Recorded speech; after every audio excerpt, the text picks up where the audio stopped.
Hi Connor, this is Jennifer from, sorry, right? Yeah. This is Jennifer from the battalion. Each 12th man has kind of contributed something different to this legacy. A clear example would be Cullen Gillespie. How do you hope to kind of build off of the legacy that's already been established, and how do you hope to also contribute your own legacy? Yeah, I've been lucky enough to be around 12 men with Braden last year. And I was here for Cullen for 1 year, my first year here. So, they were both different people. And when I got named 12th man, I called Braden and he told me to be just myself. I don't have to be Cullen, I don't have to be Braden. So that kind of made me feel better inside. I was kind of calm about it. So something I want to be different about is I'm a specialist. Never really had that as a 12th man, as a long snapper. So just kind of bring, fun, energy that, Cullen had, and kind of take different parts from 12 men before and kind of, make it my own.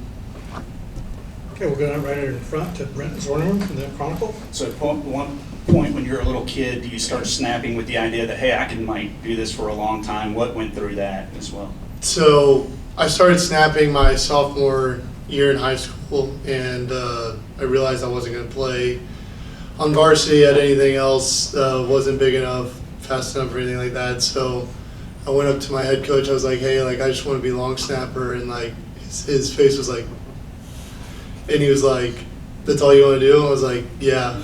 And so he was kind of shocked by it because he'd never really had anyone, come to him and say, hey, I just want to be long snapper. Usually he has people come to him and say, hey, I want to be the starting quarterback.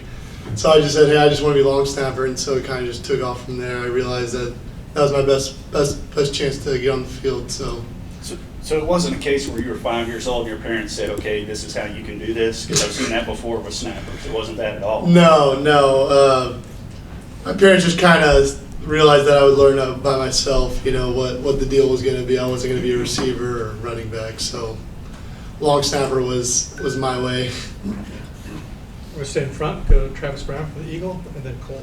What was the experience like getting to when you were named, when Coach told you, what was kind of going through your mind in that time, and what was that experience like for you? Yeah, it was super, breathtaking. I wasn't even expecting to be named 12 man. Honestly, I was getting ready to cheer for, whoever else was going to be named it. So I was getting on the edge of my seat, getting ready, and then he said Connor Choate, and I whoa. Sat back in my chair. I was like, wow. It still feels surreal at times when I see it in my locker. It's just number 12 in my locker on my pad, still going, to practice or right before the game. It's still kind of wow, this is for real. So still getting used to it, but it's a great honor, and I'm just very blessed to be able to be 12. And when you pull up your bio, usually you can see football and some other sports, but football and lacrosse is kind of an interesting pairing in Texas. How'd you get involved with that, and how does that help you? Did that background help you at all in what you do now? Yeah, so my brother played lacrosse. So growing up, me and him would always play lacrosse together. So I started playing that in third grade, and then I think it made me a better athlete because I would play football in the fall and then lacrosse in the spring, and so helped me become a better athlete. And I think that's what kind of separated me coming out of high school. I wasn't the biggest one, but I could definitely get down and cover, and I think it made me a better athlete. Let's go over to the far right, Cole. Connor, I just want to get your thoughts on social media. How big the social media background is here in Texas A&M. How has the outcome and the pour back from the 12-man fan base been for you and your family, and more so, how has it helped your confidence this year? Yeah, when I got named it, Twitter was going crazy, Instagram was going crazy. It was tough to keep up with all of it. I tried to get back to as many people as I could, but yeah, the 12th man was amazing. I got a bunch of messages and follows and tweets at me just saying we're with you, we're supporting you. So it was definitely overwhelming, but it made me feel I had a bunch of support in the back of me, in everything I do. And so social media can be used for good or bad, but I think not putting too much value into it, good or bad, not swinging you one way or the other. But it's definitely nice to see the way A&M fans, were reacting to me. Let's go left side middle to Kay from the battalion, and then Chuck. Hi Connor, Kay with the battalion. 2 questions for you. So as a 12th man, obviously a lot of young Aggies really love the 12th man, and it definitely sets an example for them. So how can you say that you will be able to set an example for like little kids that look up to you? Yeah, like first thing I would say is like, you know, looking at me like I don't really look like a football player. So I mean, anything's really possible at this point if I'm being 12th man. So I think it just shows that, you know, you can really do anything you want if you put your mind to it. You know, you don't have to be the biggest, strongest, or fastest. So starting with that, I would say, you know, hopefully I could be a role model. Like, hey, like if he can do it, then, you know, hopefully I can do something like that. So. And then secondly, so obviously in the Colorado game, what was Coach Fisher like in the locker room being down 7-3 against an unranked team? And how did you kind of see that influence the team's drive to finish the game? Yeah, I mean, he wasn't screaming or anything. He just came in and was like, hey, you know, we need to find our identity. You know, we need to come together. Like, we knew we were going to get their best punch. You know, it wasn't our best half, but, you know, we need to come together right now and really try to find out, you know, what this team's about. And I think we all saw it in the second half, how we prevailed through it at the end. Stay on the left side to Chuck Carlton from the Dallas Morning News.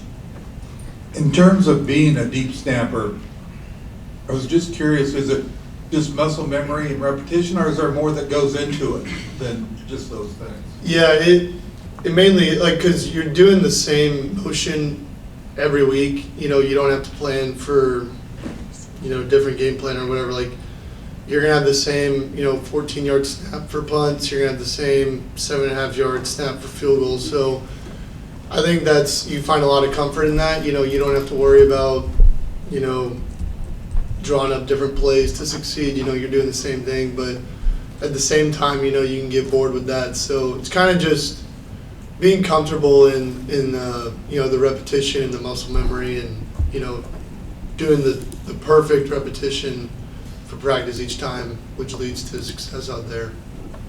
Let's go behind the lights, TV row to Mike from KX, then Cease. Connor, I know it wasn't the prettiest win on Saturday, but do you think some previous A&M teams would have been able to respond the way you guys did and come out of there with the win, or is this kind of a special group that was able to overcome all that adversity?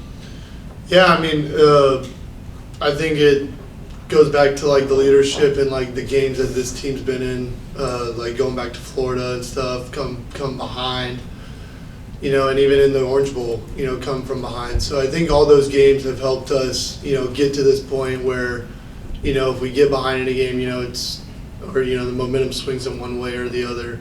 You know, we're not panicking, we're not freaking out, you know, it's getting back to, you know, hey, we've been here before, like, so, and I think that speaks to our leadership on this team on all three phases.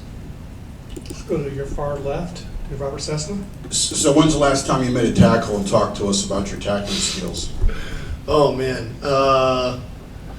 Well, depends on what you count as a tackle. I count as like a hand touching him, you know, downing him. So I've definitely got in the mix, but no solo tackles for me so far. But I'll leave that to, you know, Chris Russell or. A lot in high school? Oh yeah, yeah. I had a few. You know, nothing crazy or anything, but you know, some leg grabs and stuff here and there. All right, I think that's all the questions we have for you.